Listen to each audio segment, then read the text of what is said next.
Adoptive parents kicked me out at 17 for getting pregnant and refusing to keep my baby. 20 years later, their biological son reached out to me. When I was 17, my adoptive parents kicked me out and disowned me because I got pregnant and refused to give them my baby. 2 decades later, their biological son found me on Facebook and reached out. I was just 4 years old when I lost my parents in a tragic car accident.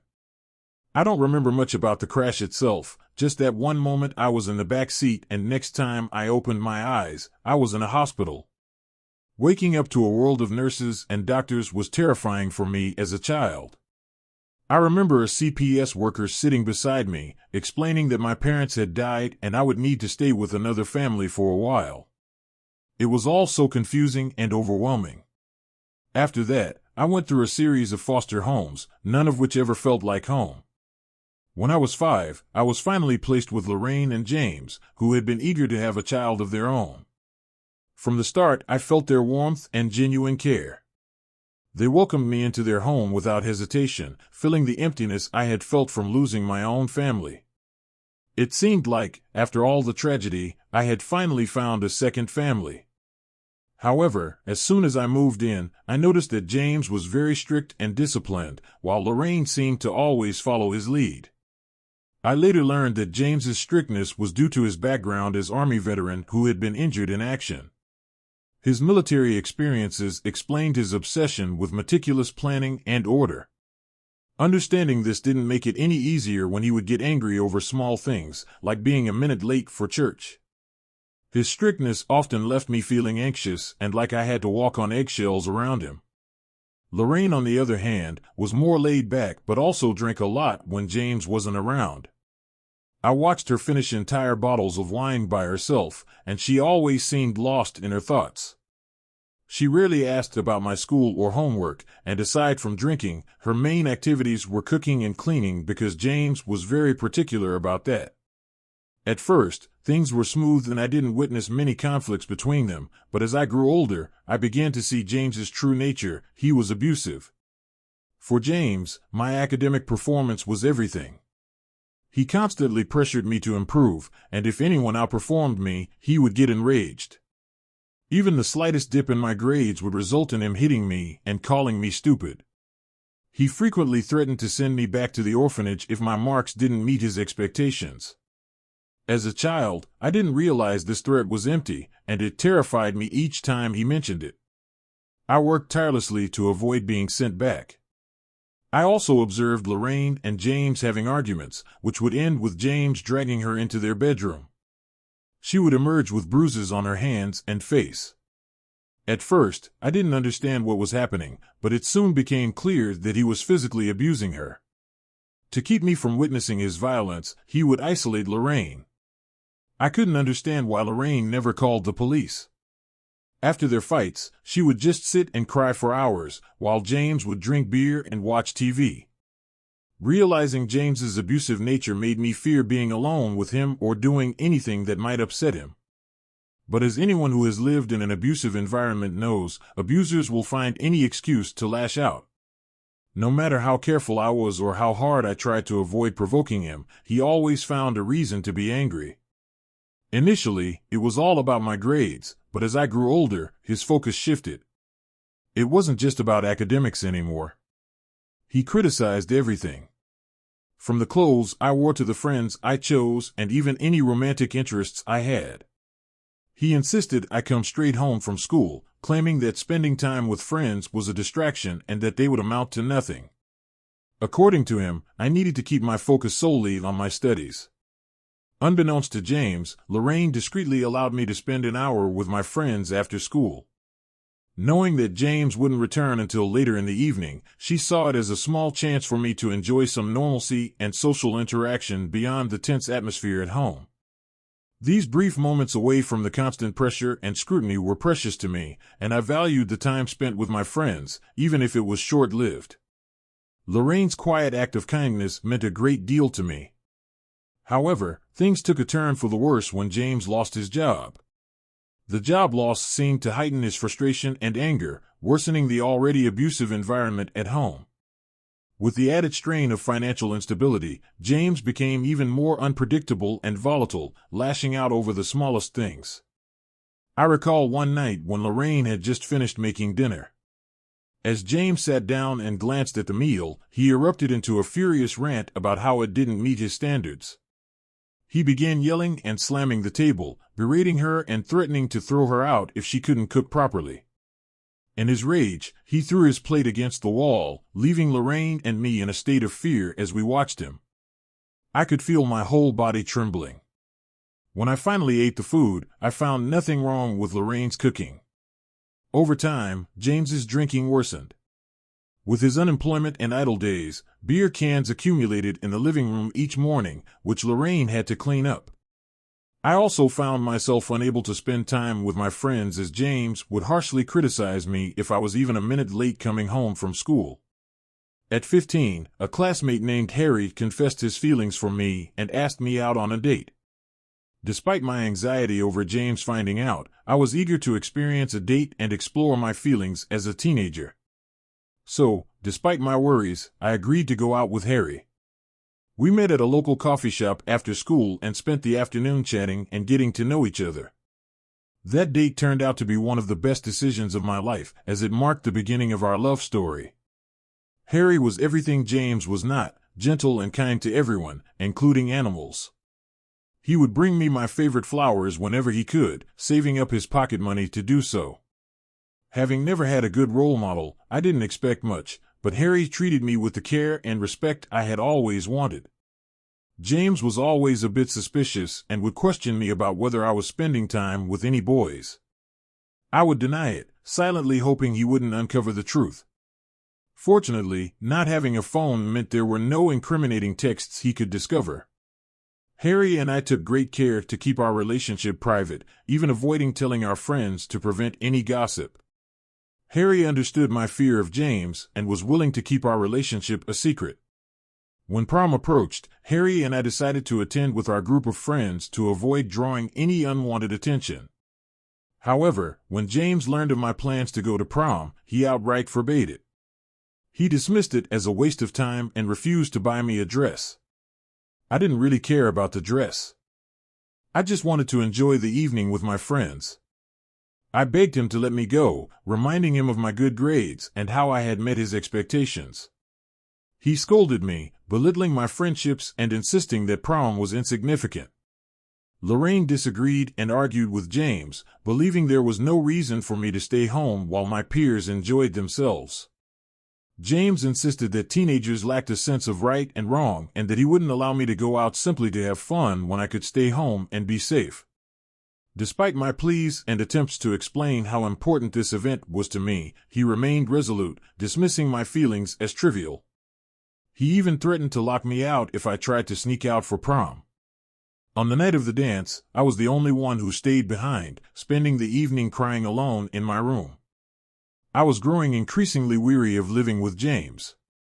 After high school, it became even harder to see Harry since I wasn't allowed out and didn't have a phone. I asked James for a phone, but he insisted I didn't need one at my age. I argued that I'd be going to college and that everyone had a phone, but he said I'd have to buy one myself if I wanted it. That's when I decided to get a part-time job. Though the pay was modest, it allowed me to earn some money and gain a bit of independence. It also meant I could spend time with Harry without James finding out, using work as an excuse while I met up with him. Eventually, I received the incredible news that I had been accepted into an Ivy League university with a full scholarship. This was a significant accomplishment, as no one from my town had ever achieved it before. James took it upon himself to brag about my success to anyone who would listen, proclaiming how proud he was of me. Despite his constant boasting, he never actually congratulated me personally, instead acting as though my achievement was a reflection of his own success. After receiving my college acceptance, I felt an enormous sense of relief. At last, James had nothing to complain about, as I had fulfilled his greatest dream by securing a spot in a prestigious college with a scholarship. With my job and academic success, he couldn't label me anymore. His newfound satisfaction led him to agree to buy me a phone and allowed me to use the money I earned from work for college expenses. He even permitted me to hang out with my friends after work. For the first time, I felt like I could enjoy life a bit, just like everyone else. Harry and I knew we'd be separated when we went to college, but we promised to meet up whenever we could. Our intimacy was careful and limited, with both of us taking precautions. A couple of weeks later, I began experiencing unusual symptoms that resembled those of my period, but without actually having it. Being perceptive, I sensed something was wrong with my body, and I found myself craving food at odd hours. Panicking, I told Harry that I needed to take a pregnancy test, and he agreed. I took 3 tests, all of which came back positive. The shock was overwhelming, and I collapsed on the floor, crying uncontrollably. It felt like I was living through one of my worst nightmares. Harry tried to comfort me, but I was trembling with fear. I knew that if James discovered I was pregnant, especially right before college, he would react with unimaginable anger. Harry reassured me that the decision was entirely mine and that he would support me no matter what. He suggested talking to his parents first and then approaching James together to prevent any violent reactions. Given my difficult home situation, Harry was genuinely concerned for my safety. His parents were incredibly understanding. His mother embraced me and comforted me, saying that such things happen to many people and not to worry too much. They agreed to come to my place to help break the news to James. When Lorraine and James were informed of the pregnancy, they were utterly shocked. Lorraine asked me twice if I was certain, and I confirmed with the results from multiple tests. James, however, erupted in anger, accusing me of being a product of his reluctance to adopt children from strangers, citing their unpredictable nature. He hurled a barrage of insults at me, claiming I had ruined my life. Harry's parents tried to calm James down, but he directed his fury at them, blaming them for the situation and appearing ready to physically confront Harry, who sat quietly in the corner. Overcome with emotion, I started crying and told James that I wasn't planning to keep the baby, so he had nothing to worry about. I assured him that everything could return to normal, and I would still go to college as planned. At that point, Lorraine asked to speak with James privately. They left the room while I sat there, crying and anxiously fidgeting. Harry's parents looked at me with sympathy. When Lorraine and James returned, Lorraine's words struck me like a tidal wave. She proposed that we didn't necessarily have to give up the baby, suggesting that I could carry the pregnancy to term and then transfer my parental rights to them. I sat there in stunned silence as Lorraine stressed that the child was a gift from God and urged us not to consider other options. James supported Lorraine's view, suggesting that this arrangement would be ideal, especially since Lorraine was already pregnant herself. His words left me completely bewildered, and I struggled to grasp what he was proposing. James revealed that Lorraine had only recently discovered her pregnancy and had kept it private while processing the news. With my own pregnancy, they now saw an opportunity to raise both children together as siblings. The shock of their suggestion left me speechless, grappling with the gravity of their proposal and the unexpected turn of events. Harry's parents were equally stunned and quickly expressed their disapproval. However, James interrupted, asserting that the decision was not theirs to make and looked at me expectantly, waiting for my response. Overwhelmed with anxiety, I knew deep down that I couldn't agree to Lorraine and James's proposal. The idea of giving up my child to be raised in an environment reminiscent of my own troubled upbringing was unbearable. Although Lorraine had shown herself to be a caring mother in many ways, I couldn't ignore the fact that she couldn't shield herself from James's behavior, let alone ensure my child's safety. The thought of subjecting my unborn child to the same uncertainty and potential danger was unacceptable. While I cherished the thought of becoming a mother one day, I knew the timing and circumstances were far from ideal. I couldn't bring a child into the world under these conditions, knowing I couldn't guarantee their safety and well-being. I firmly told James that, although I was glad to be gaining a sibling soon, I couldn't proceed with the pregnancy. I was neither mentally nor physically strong enough to handle it. The idea of watching my child grow up with Lorraine and James, while pretending they were just a sibling, was inconceivable. Living a lie and denying my child the truth about their parentage was something I simply couldn't endure. When I shared my decision, Lorraine broke down in tears, expressing her disappointment that I couldn't do this for her despite all the sacrifices she had made for me. James, visibly enraged, got up and began pacing the room. I tried to explain my stance, but they refused to understand. Harry's mother stepped in, supporting my choice and offering to arrange an appointment with a gynecologist to move forward with the procedure. Lorraine's crying intensified, and James started shouting, asking if I was satisfied now that I was causing her so much pain. He then demanded that I pack my things and leave the house. My shock was palpable as James declared he was fed up with me, accusing me of being ungrateful and selfish for not giving them my child.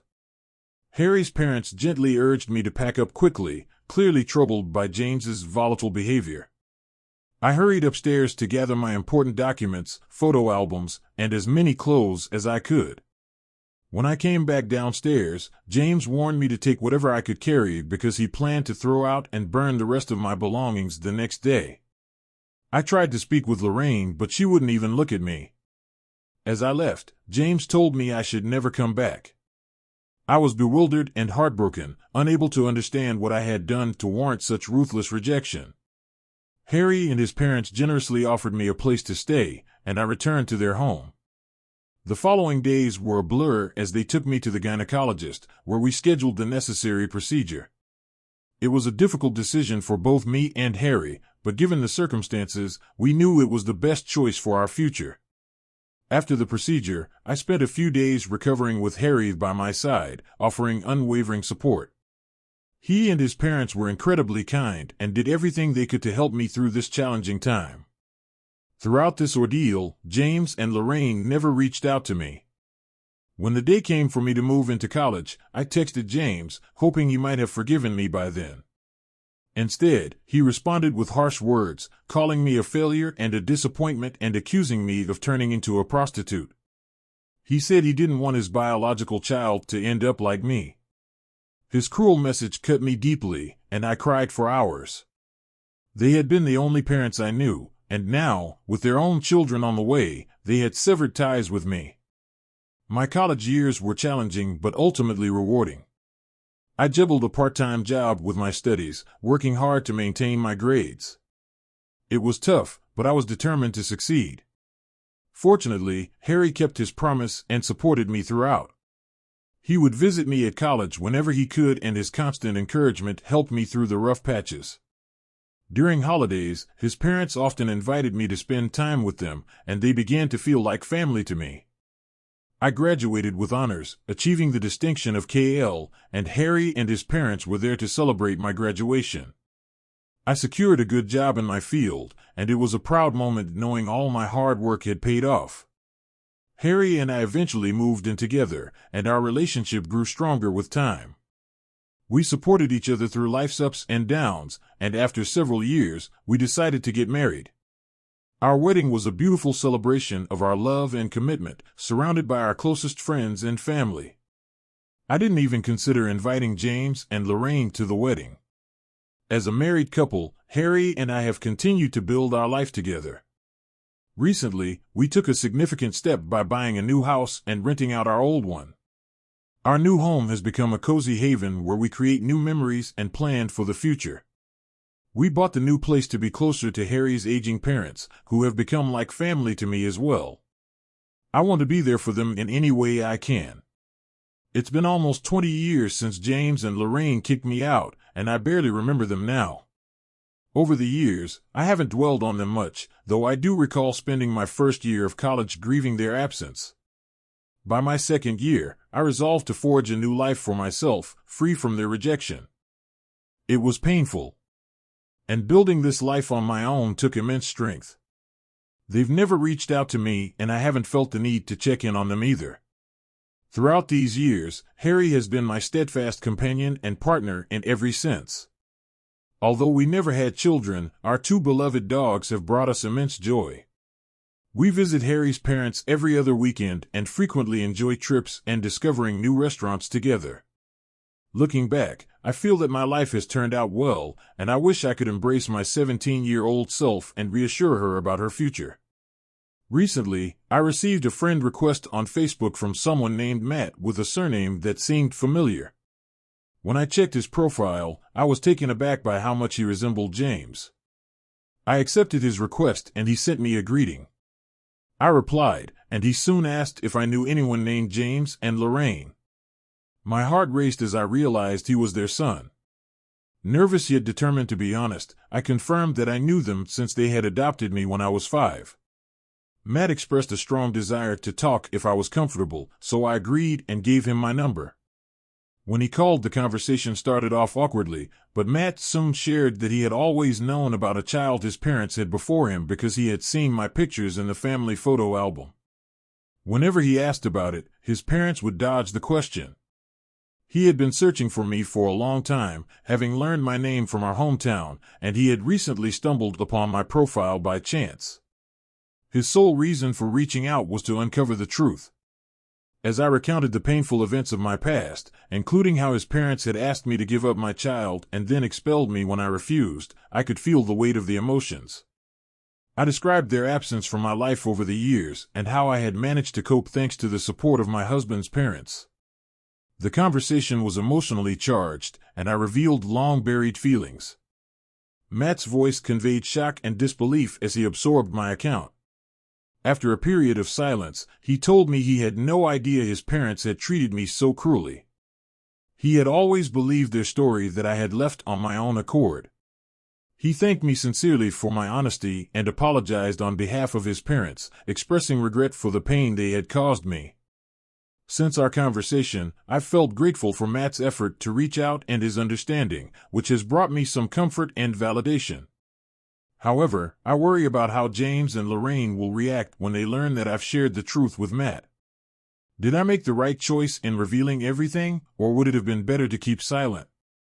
Update 1. I wanted to share that my initial concerns were valid. Within just 24 hours of Matt reaching out to me, Lorraine and James began bombarding me with calls and texts. Since I've kept the same number all these years, it was relatively easy for them to find me.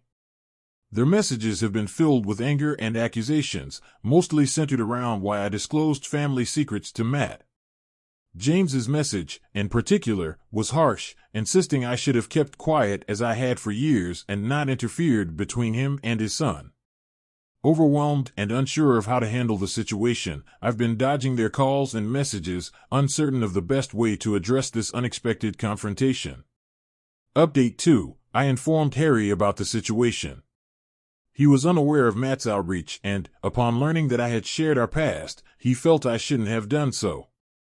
His concern wasn't about the truth being wrong, but rather that James was clearly unstable and that this revelation would only stir up unnecessary drama in our lives. I also spoke with Matt, who told me he confronted James and Lorraine after our discussion. They attempted to deny everything, labeling me as a liar and accusing me of using them until I could escape to college. Despite their claims, Matt didn't believe them and told them to stay away from his family. He also informed them he would be cutting them off financially. Matt revealed that he and his wife had recently adopted twins, but James and Lorraine had refused to visit them, which had made Matt question their behavior. After learning about my past, Matt understood why they might have been unhappy with his adoption. He assured me he would ask them to leave us alone and extended an invitation for me to visit his twins whenever I could. He expressed a desire to get to know me better, given our sibling connection. I'm touched by his kindness and might take him up on his offer to visit his family with Harry. Update 3. It's been 7 months since my last update, and for those asking, here's what's new. I decided to block James and Lorraine from all communication channels, which has stopped their threatening messages. Matt intervened and spoke to them, so they had no choice but to back off. Harry and I have visited Matt and his wife at least 4 times over the past few months.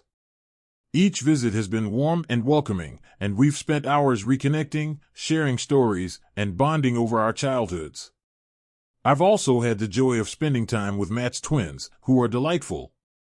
I'm deeply grateful that Matt reached out, and the connection with him and his family has been a source of healing and joy for me.